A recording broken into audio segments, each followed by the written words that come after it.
আমি আছি এখন কক্সবাজার সমুদ্র সৈকতে। এই হচ্ছে কক্সবাজার সমুদ্র সৈকতের আজকের অবস্থা।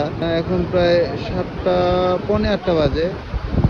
টোটাল কক্সবাজার সমুদ্র সৈকতটা এমন নোংরা হয়ে আছে। আমি এখন কোথায় আছি আমি দেখাচ্ছি। এই যে জলতরঙ্গ হোটেল, জলতরঙ্গর ঠিক সামনে।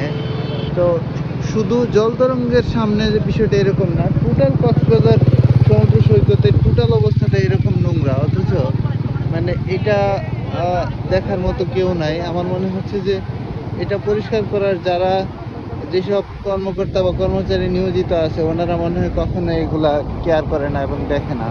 বাংলাদেশ যদিও বলা হয় যে পৃথিবীর দীর্ঘতম সমুদ্র সৈকত, এখানে আসলে পর্যটক বলতে শুধুমাত্র দেশীয় পর্যটক আসে।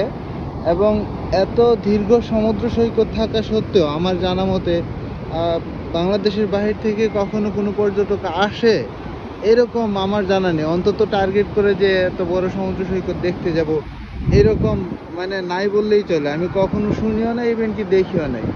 আর আসবেই বা কেন? এমন যদি একটা অবস্থা হয়, একটা সমুদ্র সৈকতের অবস্থা যদি এত খারাপ হয়, তাহলে এখানে পর্যটক কেনই বা আসবে? এত নোংরা থাকে কি করে? এটা আসলে একটা দেখার বিষয়।